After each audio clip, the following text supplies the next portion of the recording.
The Joe Rogan Experience. That's what's crazy about this. There's so many variables in terms of like how people are affected by it and what goes wrong. Because there are so many variables. Yes. There's your genetics. There's your immune system. Like, how is your immune system shaped? Yes. By what? There's your diet that's included in it. Your vitamin D status. There's the other interesting thing, and there's been no studies with SARS-CoV-2, but there have been influenza studies showing that viral dose. It's really interesting studies that have been done where I don't know who volunteers for these studies, but like sign me up to get influenza. I want to be right. Let's give me a full load of virus. They somehow get healthy people to do that, and there's been these studies where people are like intranasal, like they'll give them various titers of influenza virus, and the point of the study is to figure out what viral dose, and they have like some measurement like in tissue culture number or whatever, and they found like to make people have symptoms, right?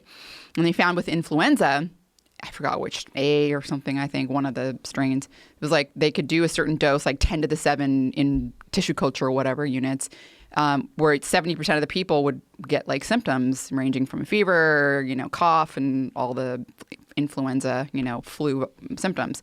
But then when they went down from 10 to the 7, let's say they went down to 10 to the 5, only like 10% of people were getting symptoms. So like, it's kind of interesting that viral dose, at least with influenza, and there's actually been some other studies, I think measles also, that it is a thing, not something that you want to like go and experiment with yourself, but that's another possibility, right? Oh, for sure. When you hear about nurses. Yes, they're getting way more sick, right? Yeah.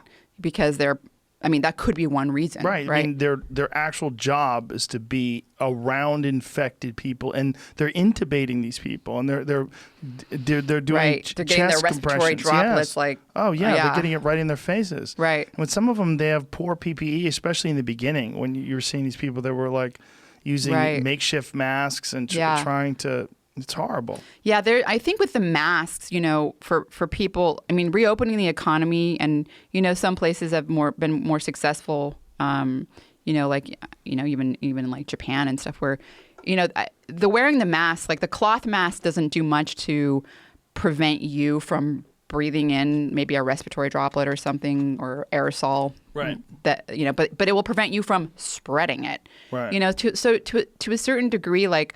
I get that people don't want to wear masks. Like, it sucks. Like, who wants to wear a mask? But maybe to open up the economy again, like now, maybe like everyone could wear a mask if they're going to be inside around a bunch of people, grocery stores, theaters. It's certainly better than keeping the economy closed. It's better than keeping the economy closed. I'll be willing to do it. It's not going to be forever. You know why it's not going to be forever? Because we're going to figure this stuff out. We are. Like, we're already finding repurposed therapeutics. The monoclonal antibodies, people are working on that. That's going to be coming soon. What is that? The monoclonal antibodies. Oh, Remember you were talking about the llama? So the whole point of that is that they're identifying antibodies that can neutralize the virus. And they're going to grow them and manufacture them and give them to people. And it'll help treat. Eventually, they'll identify one that works. What kind of a timeline do you think they have for something like this? Oh, I think things are gonna. I mean, I think that these therapeutics can start So, like remdesivir has already been identified, and they may start to identify other ones, like the pancreatitis drug in Japan, Camostat, something. There's the Pepsid. I mean, there's a lot of different repurposing drugs that are being investigated. And I think over the next couple of months, and then Regeneron's already doing one of these monoclonal antibodies. I think in the next couple of months. We'll have more therapeutics than we have right now. That'll make things less scary. People will be less scared of getting sick because they'll have a better idea of, we have some more things that can therapeutically treat this successfully. Hopefully, people are going to start looking at the vitamin D. I really like that. I really hope that. If not, I hope people are going to take their vitamin D or ask their doctor to take it, But yeah, I think that in a couple of months. So like, can you wear a mask for a couple of months? And like, here's why it's not going to work to just have the people that are vulnerable wear the mask. Because the cloth mask isn't going to prevent them from getting, the aerosolized droplets if you're spreading it and asymptomatic, which it's been shown that if you are asymptomatic, that CDC study I mentioned a while ago about how pre-symptomatic versus asymptomatic, after a week, when they came back to measure the people again, they found that out of the 13, 10 of them actually did get symptoms. The other 3 that were asymptomatic had as much.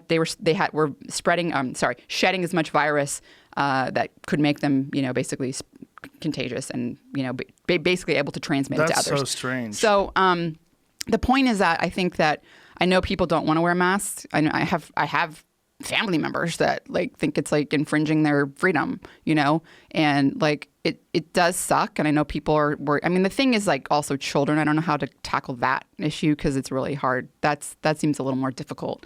But like adults, I think that if you're working, you want to open your restaurant back up, masks. I think that seems like a good compromise, right? Yeah, Doesn't it?